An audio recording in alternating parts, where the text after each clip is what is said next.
పెళ్లి మండలంలోని అప్పన్నపేట మరియు ఈ సర్వారం ఈ ప్రాంతాల్లో రైతులకు సంబంధించి ఈ మోటార్ దొంగతనాలు, ఎందుకంటే ఇప్పుడు మనకు ఆల్రెడీ పంట కోయడం జరిగింది. నెక్స్ట్ 2 నెలలు గ్యాప్ ఉంటుంది. మళ్ళీ మనము జూన్లో పంటకు పోతాం. ఈ 2 నెలల కాలంలో మనం మోటార్ దగ్గర ఉన్నటువంటి ఈజీగారి దగ్గర పోతుంది. ఈజీగారి ఆఫీస్ ఇక్కడ సిగ్నల్ అక్కడ పోతుంది. ఎవరు అంటే ఇక్కడ ఎవరైతే చుట్టుముట్టు తిరుగుతారో తిరిగితే అలా ఫోటో వస్తుంది. ఆ మనిషి ఎవరో చెప్పేస్తుంది. ఇప్పుడు ఇందాక ఒక ఆయన ముసుగు కట్టుకుని సెంటర్ అడిగింది. ఇక ముసుగు కట్టుకొని వచ్చిన ఆ టైంకి వాడు వచ్చింది కాబట్టి మనం ఎట్లా వేడి నుంచి కరెంట్ ఉత్పత్తి చేసుకుని దాంట్లో ఉత్పత్తి చేసుకొని ఇది నడిచేటట్టు చేస్తాం. జనరల్గా మనం సీసీ కెమెరా పెట్టుకుంటే ఏం చేస్తామంటే కరెంటు పెట్టి మనం పెట్టుకోవాల్సి వస్తుంది. దీనికి ఇప్పుడు కరెంట్ అవసరం లేదు, ఎందుకంటే ఇది పొలాలలో దొంగలు పడుతున్నారు. ఈ ట్రాన్స్ఫారం ఎత్తుకపోతే ఫోటో పెట్టుకోవడం ఉద్దేశంతో పోలీస్ శాఖ నుంచి మనం ఇది తయారు చేసాం కాబట్టి ఈ 2 పెట్టేది చేస్తాం.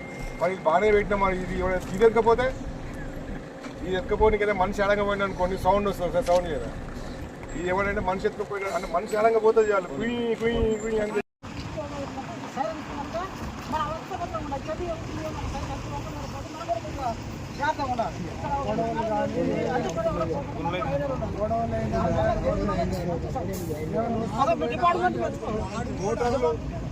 మోటార్ల విషయంలో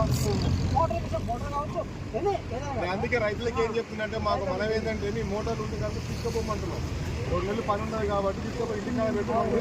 వాళ్ళ పని వచ్చినప్పుడు మోటార్ తెచ్చుకోండి.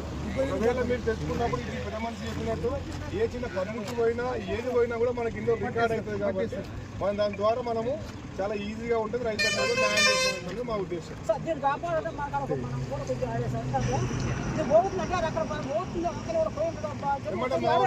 మాకు 100 కాలు చేస్తే మా వాళ్ళు వచ్చేస్తారు. మా 100 కాలు దిగేటప్పుడు భోగినానికి వచ్చిపోతారు వాళ్ళు. 100 కాలు మా దిగేటోళ్ళు వచ్చి లింక్ పెడతాం.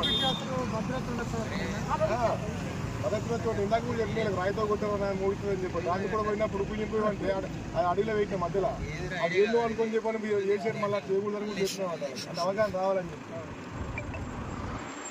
ఓకే మరి.